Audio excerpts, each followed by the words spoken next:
So give it a bit of a grease up with some white lithium. Get out of there. Why don't that work?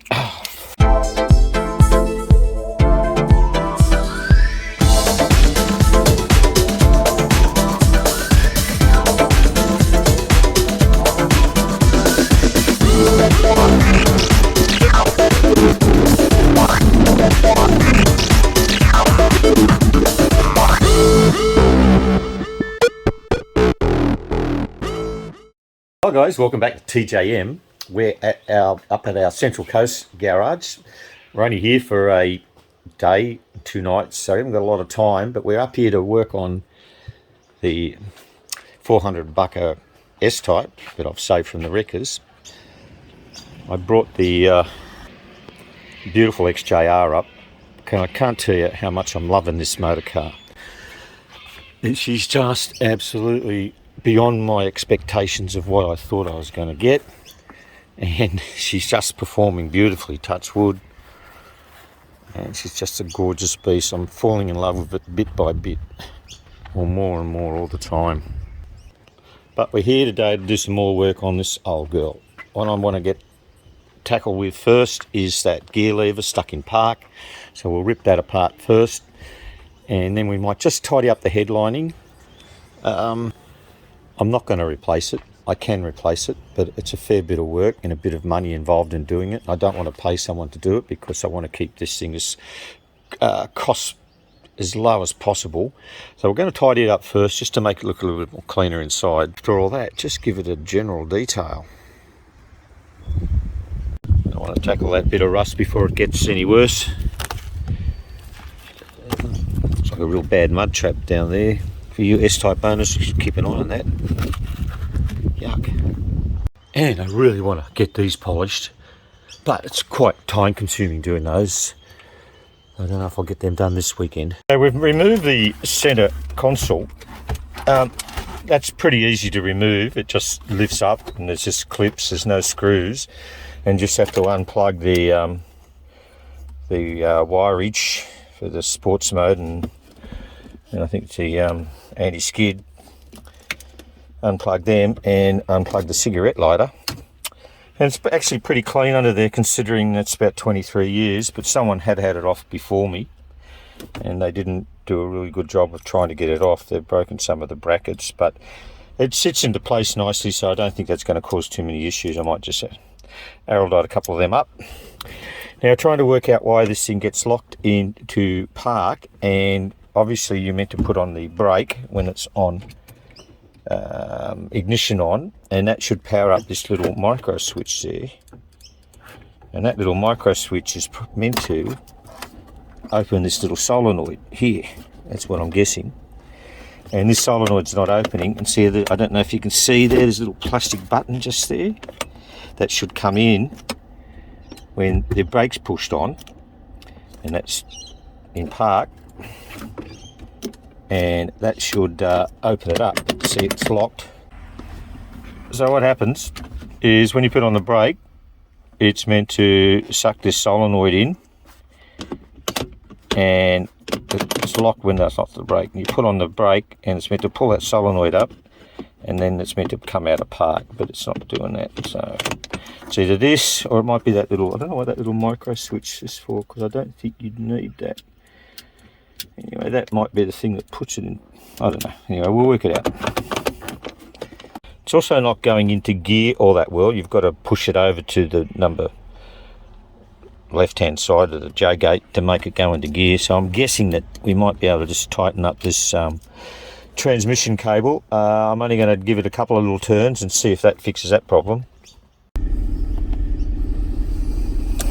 So what I've done is I've removed this little solenoidy bit thing here because it ain't working, but I think the solenoid's all right. I reckon it's that little switch because it's not clicking, and they're meant to go click, click, click, click when you press them. It does nothing. So we're going to remove that and be old school and not have a lock for your park. We'll just leave it down there for someone else to fix it another date. We'll vacuum this, and also I have adjusted the automatic transmission cable, and it seems to be good now. So we're in park, it goes into neutral, goes into reverse, and it goes into drive without having to twist it and move it, and hopefully it'll go into second, third, fourth, but it won't work unless that covers on that. So we'll get it back into park, and she's easy to get in and out, so we'll just give it a vacuum and get it all back together. Also give it a bit of a grease up with some white lithium. Get out there. Why don't that work? Okay, we'll just test it again before we put the cover back on it. Nice and park.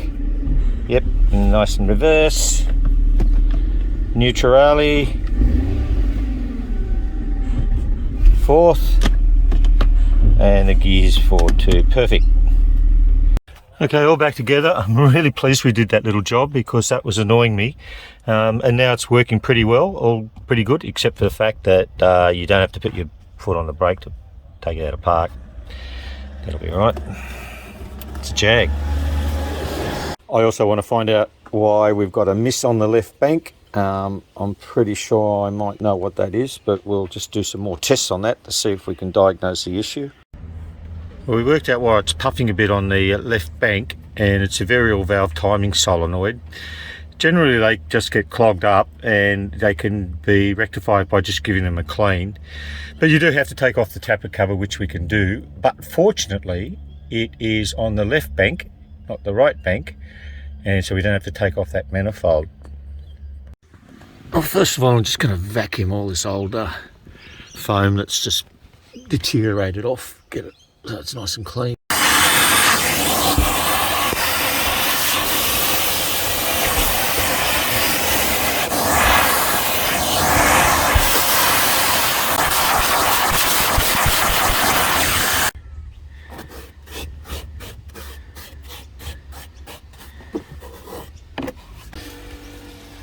Well, not the most professional job in the world, but I didn't profess it was going to be.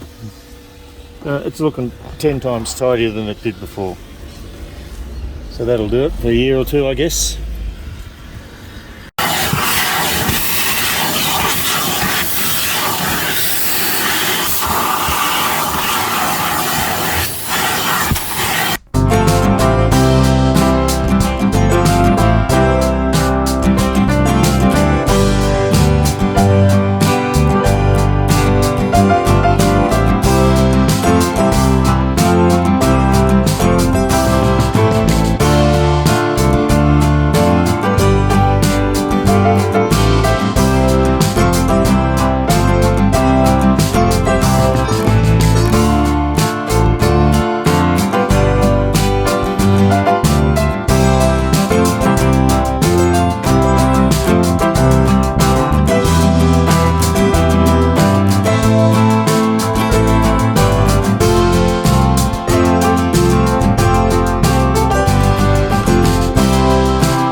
Well, pretty good. We've done a fair bit today.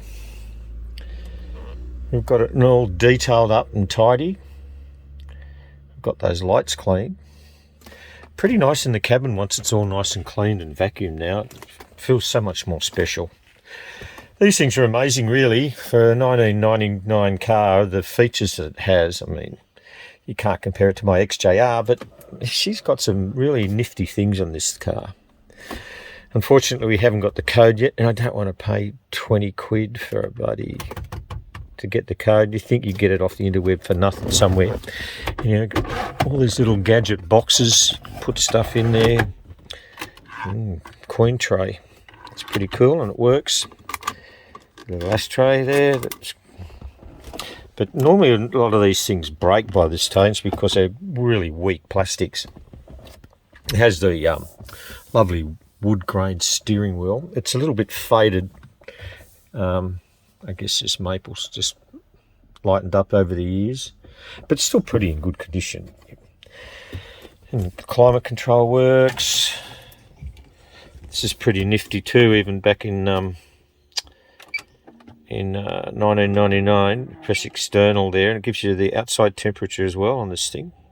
And it's fully automatic climate control. It's not adjustable knobby one. You just set the temperature. It's pretty cool. Lights for the dash down there. What else have we got on that? We've got cruise control. We've got controls for the radio on the steering wheel. It's pretty nifty. We've got lights warning if your lights are on. Oh, another really groovy thing on this car. It came with a remote. And it works. How cool is that? Well guys, we achieved more than we're going to achieve on that old girl today. I'm really happy with that, and come up pretty good. I'm really happy with how it looks. We still have to do that variable valve timing issue. I'll sort that out next week. I also have to order some upper shocky thingo rubber mounty bizzos up the top there, because that rubber I put in last week, that's almost chopped out already.